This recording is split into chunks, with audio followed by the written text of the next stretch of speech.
we are on the verge of one of the most anticipated Star Wars shows of all time, so it's time that we talked about it.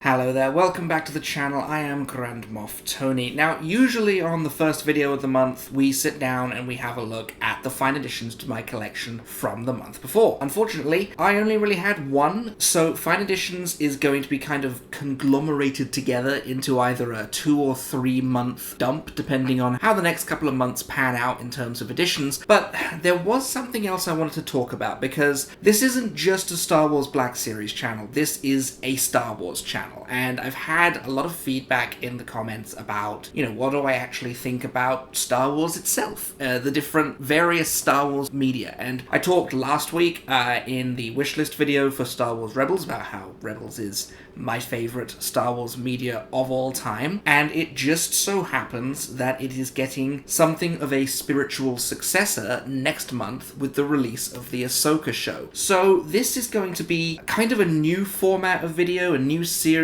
where we sit down and we say, let's talk about Star Wars. So Ahsoka is coming out in a little over a month, and we've had trailers, we've had kind of inclinations of where the series might go, and I'm not exactly one for sitting and freeze-framing trailers and going through shot by shot and breaking things down, like that level of tedious work in that kind of respect. I am more of I'm going to have a look at where Star Wars is at the moment, and kind of, ask questions, make suggestions, pitch ideas of what I think might happen, give you some of my hopes, some of my predictions, and yeah, we'll go from there. And then maybe when the show comes out, I will be proven right, or I'll be completely wrong. I'd be okay with that too. I love being wrong. It's great. It just means that the show was enough of a surprise that I didn't see it coming. I hate it when I sit down to watch something and I predict everything that's going to happen. That happens with a lot of Marvel movies to me, because their trailers just reveal so much. And we're going to get into Star Wars trailers at some point, so watch out for that. So yeah, let's have a sit down in my office and let's talk about Ahsoka. So the first thing I wanted to talk about here is the Mandoverse, the effects of The Mandalorian and the Book of Boba Fett, and what effects those events might have on the Ahsoka series, and what we see when it hits the screens in August. Obviously, Mandalorian Season 2 reintroduced Ahsoka Tano herself, bringing her into live action, casting her as Rosario Dawson, and giving us an idea of where she is at this point in the timeline. She kind of seemed like she's just sort of out on her own. She's wandering. She's trying to find her place in a post-Imperial universe. And that's really what a lot of people in the Mandoverse are doing. They're trying to figure out, who am I now that the Empire's gone? But of course the Empire isn't fully gone. So how much of an impact will what we've seen in Mandalorian and Book of Boba Fett have on the Ahsoka series?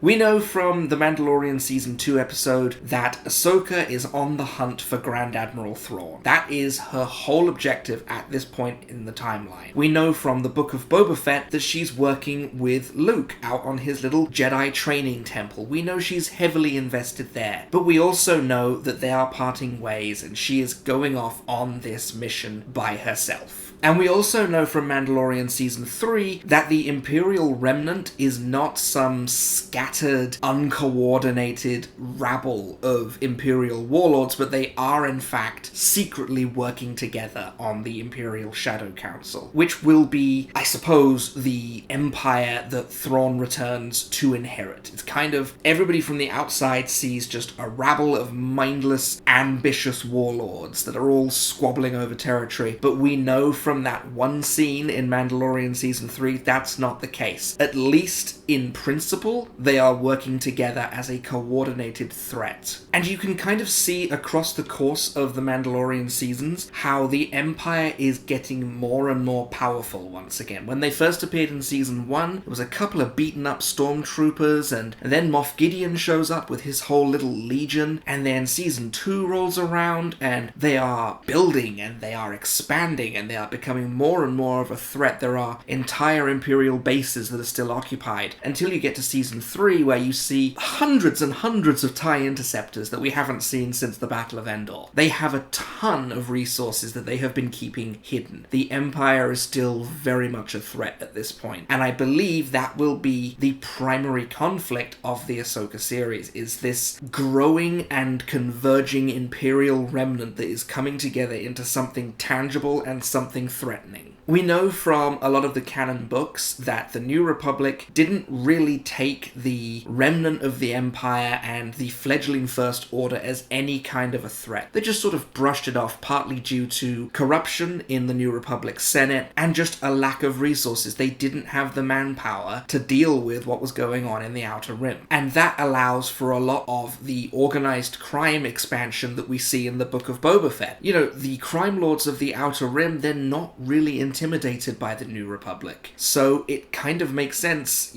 We also saw in Mandalorian Season 3, pirates openly attacking settlements because the New Republic's not going to do anything, and it was proven true. They didn't do anything. So all of this really kind of sets the scene for the universe in which Ahsoka is going to take place. The point on the timeline that it inherits. We know the New Republic are struggling, the Imperial Remnant are rapidly rebuilding, and the Outer Rim is kind of in chaos. We know from Mando Season 2 that Morgan Elsbeth is building an Imperial fleet, and she is working directly with Thrawn. And we know from the books and from the later movies that we are at kind of a turning point in the history of the Imperial Remnant, where they are going to go very, very quickly from being a very established threat to not existing anymore and being kind of supplanted by the First Order, which we've already kind of seen with Hux being present at the Shadow Council meeting, which does also raise the question of another character who just disappears from the canon. Where is Grand Admiral Rey Sloane? Is she still in command? Was Hux kind of representing her at the meeting in the same kind of way that Pelion was representing Thrawn? Is she still in the picture, or has she already been taken out of it by whatever it is that happens to her? It's all incredibly interesting, and I cannot wait to find out. These are all kind of context clues that we can connect from the shows that we've already seen to the trailers that we've been shown on the run-up to Ahsoka. And I wanted to talk about the trailers because I mentioned before how you can watch Marvel trailers and you kind of sit in the cinema and you already kind of know what's going to happen, and it just sort of turns into a checklist of, oh yeah, there's that bit, there's that bit, there's that bit. Oh, I guess he's going to be okay because we've seen Hulk catch him in the trailer. That's fine. Done. You haven't really got that with Star Wars. I've found that recently, and ever since Mandalorian came out, really, the trailers will only really show you the first arc of the show. So I kind of have the sneaking suspicion that's going to happen again. Like, we've seen clips of the show in the trailers. We've seen moments with Ahsoka meeting up with Sabine. We've seen Thrawn meeting up with Elspeth. We've seen Ahsoka meeting up with Balin in that really strange underground temple. And I feel like all of this stuff is going to take place in maybe the first 3 episodes. Whatever the kind of arc structure of the show is going to be, because Filoni made a statement recently where he said that Ahsoka as a show, the structure is going to be constantly working towards something rather than kind of episodic adventures like we've seen in Mandalorian. So that gives me the feeling that each episode is going to flow into the next one. And I kind of feel like with the track record of Star Wars trailers, that's what we're going to see. We're going to see every clip that we've seen so far within the first 3 episodes. And then after that, we'll be going in blind to the rest of the season. How great is that? So I suppose my first real prediction, if you like, for the show is that Thrawn is returning. He's going to take control of the Imperial Remnant. He's going to reunite the Empire, at least from what it looks like from the outside. It'll look like all of these individual warbands will have been brought together, but of course we all know they're working together already. He's going to unite them once again, and then it's going to run into conflict with the New Republic, and they will not have the resources to face off against Thrawn and this reinvigorated Empire. And that's where I feel like the characters and the sub-factions that we've been introduced to through The Mandalorian and the Book of Boba Fett will step up. I feel like there's going to be some grand unifying of all of these different factions. Like, you've got The Mandalorian, you have Bo-Katan and her Mandalorians, you have Boba Fett and his criminal empire. I feel like they're all going to come together, and that's going to be... maybe we won't see it in Ahsoka, but we'll definitely see it down the line somewhere. So I suppose you could say for Ahsoka, we're going to see the seeds get sown for that. Also, a little side note here, I'm like 80 to 90% sure that the Inquisitor we see in the trailer is the 8th brother, because we all know this is Star Wars. Everybody survives falling from a great height except Stila Guerrera. So let's talk about what I'm really excited about for this show, which is the idea of it being a spiritual successor to Star Wars Rebels. Almost like a live-action version of the Season 5 that we never got. We have multiple returning characters. We have Hera, Sabine, Chopper, Zeb has popped up in Mandalorian. And of course, the kind of synopsis introduction to the show tells us that Ahsoka is teaming up with Sabine to go out there and find Ezra. He is kind of like the MacGuffin of the show, if you like. Where is Ezra? Where has he been? And we also have returning characters like Mon Mothma, played by Genevieve O'Reilly, and Kazuda Xiono's father from Star Wars Resistance. And this really kind of gives the impression of, where are they now? We left the Rebels at the end of the Battle of Endor, where, Hera had gone off and made a name for herself as a war hero, and she's had a child, she's got Jacen Syndulla now, and Sabine was staying behind on Lothal because she thought that's where she was supposed to be. We know that Zeb is working with the New Republic as kind of like a X-Wing traffic cop, I suppose. Mon Mothma is, of course, the Chancellor of the New Republic at this point. I feel like we're getting close to the end of her term because she didn't stay for very long. And the one thing it really calls into question to me is, what is the legitimacy of Hera's operation? Because she should be part of the New Republic at this point, from what we've seen from Star Wars Squadrons and what the epilogue of Rebels led us to believe. She should be working with the New Republic, so why does it still kind of feel like she's in some kind of faux rebellion? I don't know, is it down to the fact that the New Republic are so strict on demilitarization and not getting involved? Is Hera's little operation like a shadow operation? Like, is it one of those things where, like, Mon Mothma will bring an issue to the Senate will decide not to get involved, and so she'll on the down low go and talk to Hera and be like, hey, can you go sort this thing out? But if you get caught, I have to completely deny involvement. Sort of like a secret special ops kind of deal, where it's official but it's off the books. That makes sense? You kind of get what I'm getting at? I don't know, there's just something about the layout and the way that those scenes look that make me think it still feels like the Rebellion. It doesn't feel like what we've seen of the New Republic so far. So I kind of question the legitimacy, but of course, Star Wars Rebels is my favorite Star Wars media, and I will say it over and over again for as long as I live. So any continuation, any time that I get to spend with these characters beyond the 4 seasons that I have, will make me endlessly happy. I'm so ready to see where they are. Like, are we gonna see Jacen Syndulla at this point? Like, is he gonna be involved in the show? I just can't wait. I think it's gonna be brilliant. Okay, let's talk about Baylan Skoll, because he was kind of a surprise inclusion on the trailer. We have 2 new lightsaber-wielding Force sensitives who just seem to be on the rampage, and that is always interesting to me. We know from the material that's been released around the show that they are Order 66 survivors.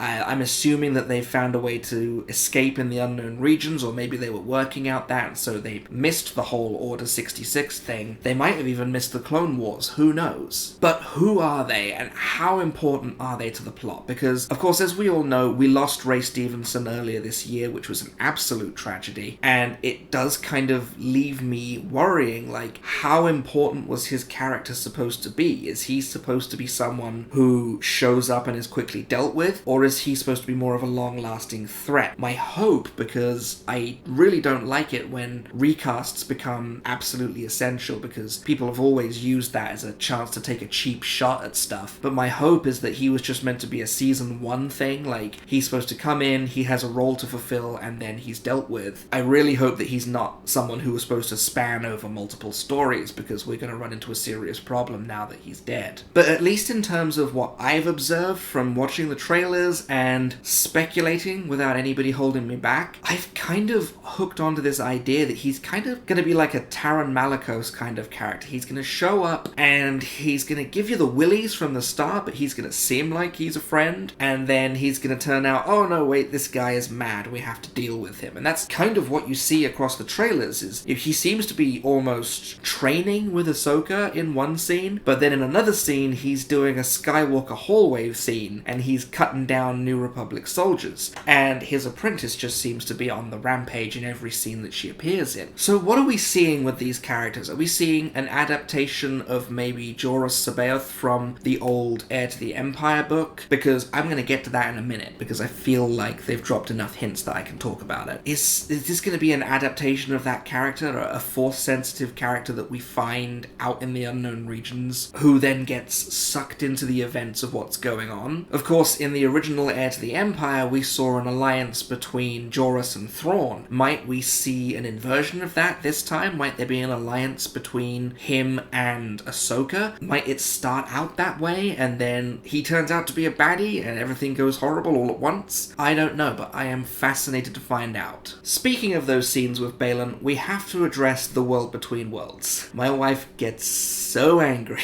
whenever this comes up, so I'm just gonna try and get through it and not worry too much about it. There is speculation, you could say, within the fan base that the scenes between Ahsoka and Baylan take place within the world between worlds, and I have to agree with my wife here. I disagree. I didn't get that kind of feeling from those scenes. The world between worlds is incredibly unique. It has such a distinctive look to it that even when you put it through the filter of adapting something from animation to live action, it just didn't feel like it. I'll tell you what it felt like to me, and it's the same thing it feels like to my wife. We both agree on this. We see scenes of Ahsoka entering some kind of underground temple, and I don't want to go all like hyper-focused on trailer clips and all that, but the architecture of the surface kind of matches what we see in the architecture down below, in those scenes where people think we're in the world between worlds. And the world between worlds didn't really have architecture. It was just kind of timelines. It was lines in the galaxy, and you could wander between fixed points here, there, and everywhere, or whatever we're calling fixed points these days. Are we calling them canon events? I don't know. It just feels different to me. So here's what I think. Here's my interpretation. Let me throw my hat in the ring. Here's what I got from the trailer. To me, it looks like the subterranean section of that temple that we see Ahsoka entering, and it looks like some kind of star chart. So my theory here is Ahsoka goes into this place, she discovers Baylan, he's like, hey, good news, I've mapped the unknown regions. Here it is. You need this to get into the unknown regions. Here's what's going on out there. I am a bad guy though, so you're gonna have to kill me. We're gonna have one of those moments where he's like, you need to join with me, like we saw with Ahsoka and Maul back in Clone Wars, and then he's gonna be like, but I'm gonna kill a whole bunch of people. And that's where Ahsoka's gonna draw the line. That's just my theory. I don't think it's the world between worlds. If I'm wrong, it's not a section of Star Wars that's ever really bothered me. I know there was massive backlash to it when it first came out, and it's really funny how all of those people seem to have forgotten that they didn't like it when it first came out, and now they're going mad for it. Weird, that innit? So yeah, world between worlds, wife angry, I don't think it's gonna happen. So let's talk about Heir to the Empire, because when people talk about Star Wars Legends and how great it was, the expanded universe, sometimes I feel like they're just talking about these three books, the original Thrawn trilogy, because out of all of them, out of everything in the expanded universe, it was the only thing that I liked. So when people are ranting and raving about they never should have killed off Legends, they never should have killed off the EU, no, I disagree, because most of that was not good. I didn't like a lot of it. Yuzhang Vong, really? Are we really making arguments in favor of the Yuzhang Vong invasion all these years later? No. I feel like we can talk about this because of the name drop in the trailer. Ahsoka says she's heard rumors of Thrawn's return as heir to the Empire. That was just bait. that was really just bait. Like, it was one of those lines that's just, you can kind of imagine that meme of a pub watching the trailer on the screen, and she says that line and they just go mental. It worked. It got me excited. Heir to the Empire was a fantastic book that told the story of what happened after Return of the Jedi, before we even knew what the word Sith meant, or anything about what happened, around the Clone Wars, any of those prequel things. Heir to the Empire was the first sequel we ever got to the original Star Wars trilogy, and it told an incredible story of an incredibly efficient Imperial commander returning to the galaxy and finding it in chaos, and just whipping the Empire back into shape and launching an all-out assault on the New Republic. And there have also been rumors that I almost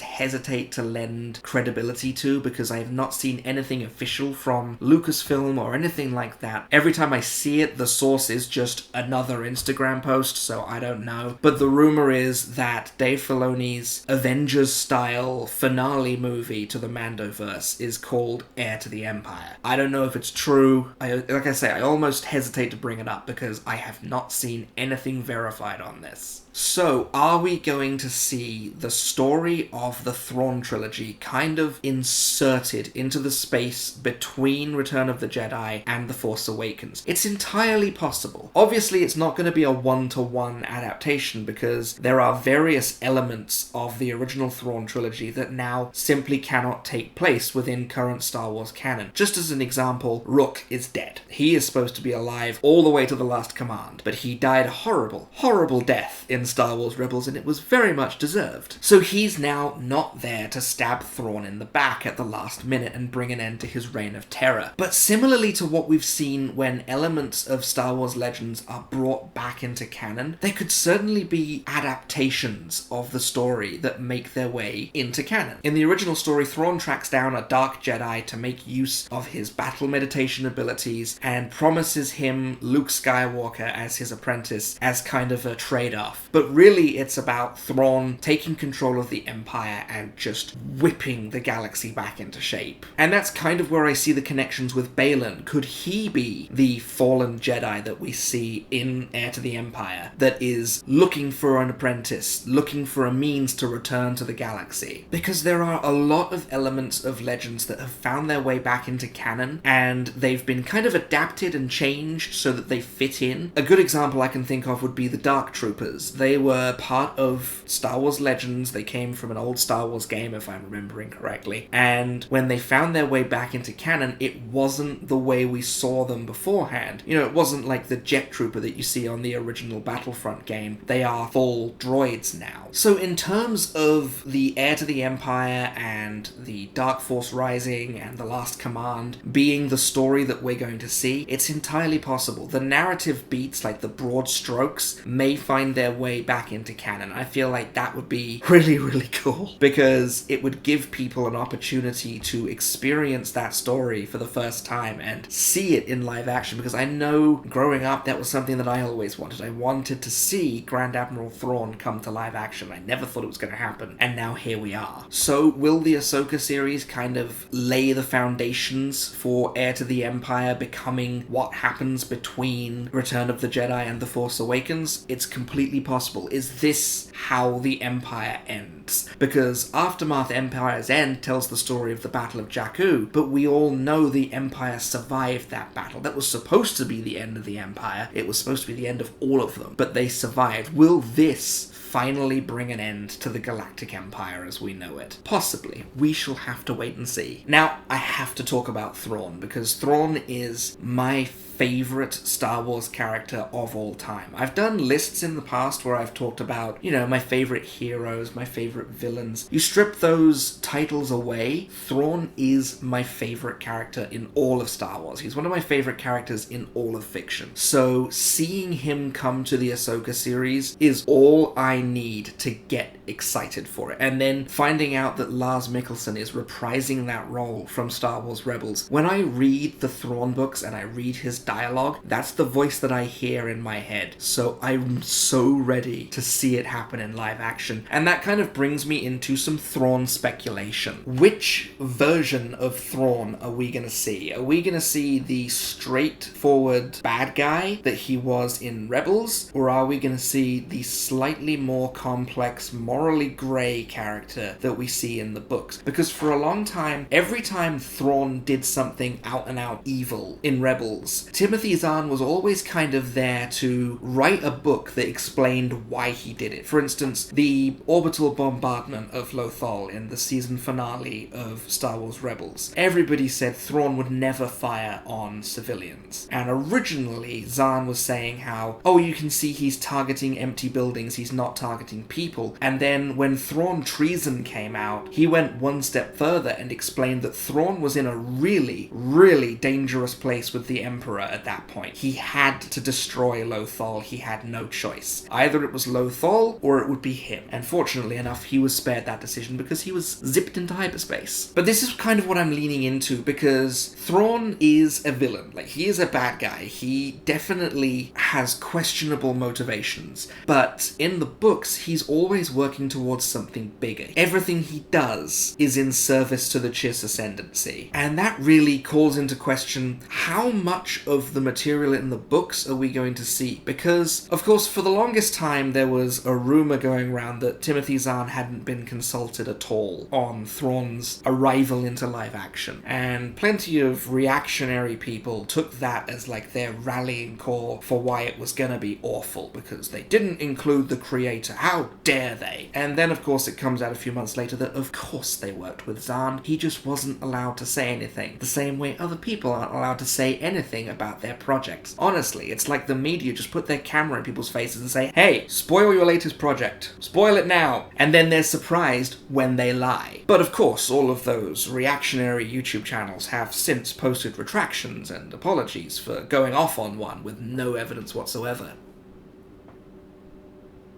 But with Zahn's involvement and the recent completion of the Thrawn Ascendancy trilogy, I have to wonder how much of that context is going to be in the show. Are we going to see the Grisks, for instance, this kind of unknown region threat that has emerged across the Thrawn books? Are they coming in to be the long-awaited replacement for the Yuzang Vong? I really hope so. If that's the threat that everybody is talking about, and Thrawn has been out there this whole time, like trying to put a plan together to beat them, I will be thrilled. My ultimate speculation for Thrawn's involvement in this series is that he was hyperspaced into the unknown regions, thought, oh great, I'm home, wonderful. Found out the Grisk have become a really serious threat, and so has returned to the galaxy to take control of the Empire in order to defeat them. And that would obviously bring him into conflict with the New Republic, because demilitarization and peace and all of that good stuff. So they're gonna have to go first. That's my ultimate speculation for what he's doing. I don't know if that's how it's going to play out. It might just be played for Thrawn has returned, he's taking over the Empire, he's going to destroy the New Republic. And that's fine. That's all,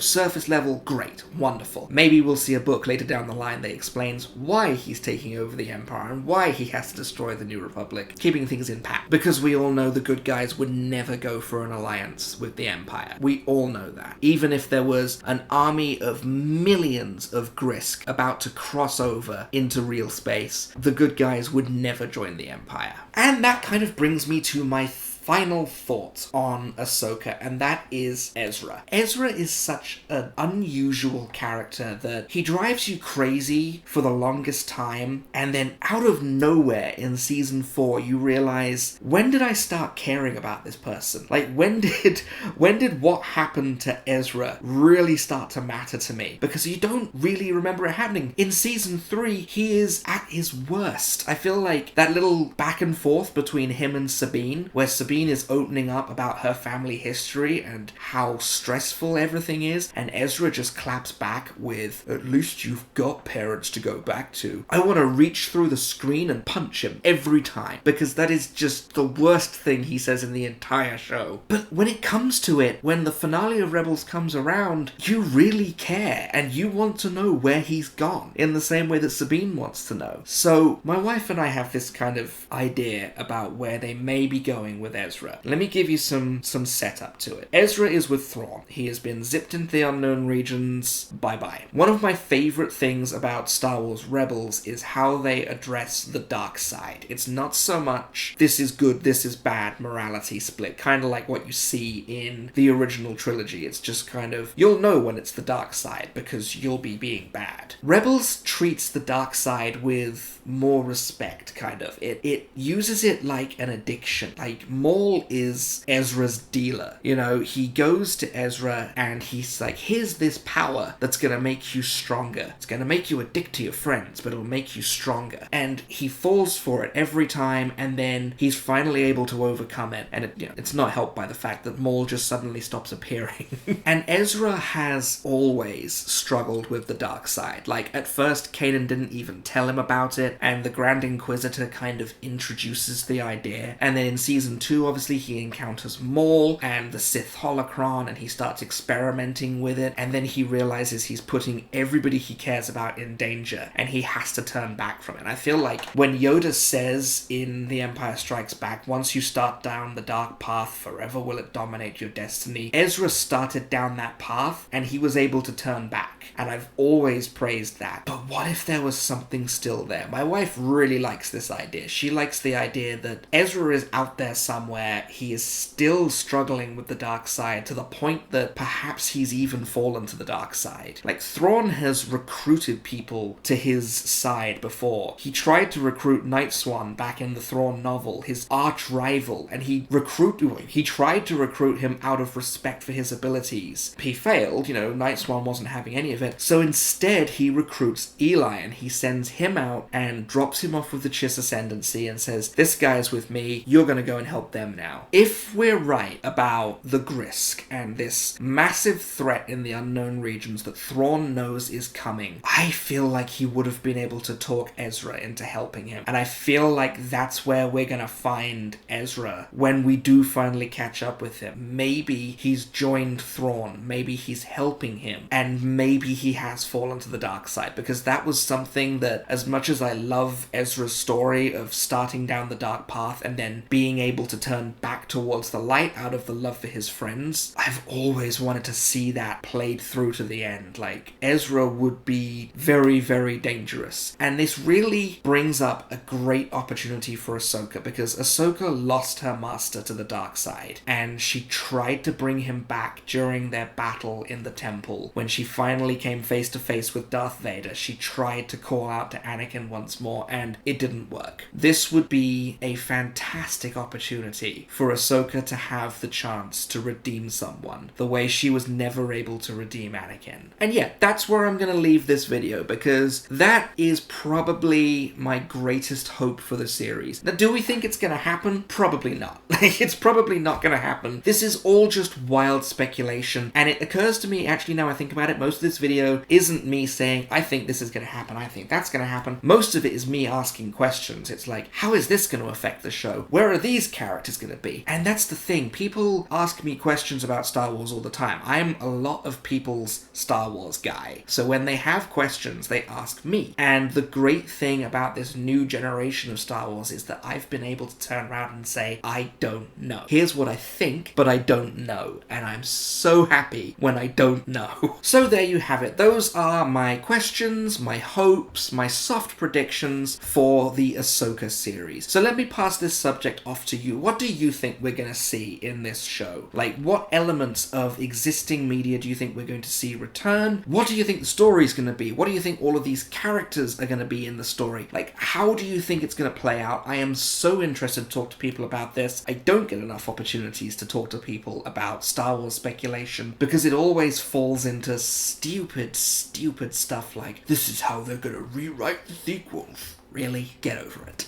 So leave me your thoughts and your questions and anything you want down below in the comment section. I always enjoy talking to you. It's been one of my favourite parts of getting this channel going. Next week we're going to be returning to the Black series with a continuation of the Wishlist series. We're going to be talking about Rogue One, a Star Wars story. I am so excited to talk to you all about that. And yeah, who knows, if this video does well, I might do more Let's Talk About Star Wars. I love talking about Star Wars. It dominates dominates a very large section of my life, and I feel like beyond my own household, I don't get enough opportunities to talk to people about Star Wars, and I love doing it. So maybe throw that down there as well. Throw down there your suggestions for a Let's Talk About Star Wars episode. Because otherwise, I'm just going to scroll through Quora, and I'm going to find some really, really bad Star Wars takes, and we're going to talk about those. In the meantime, however, I've been Grand Moff Tony. Those were my thoughts and predictions for the Ahsoka series. You may subscribe when ready.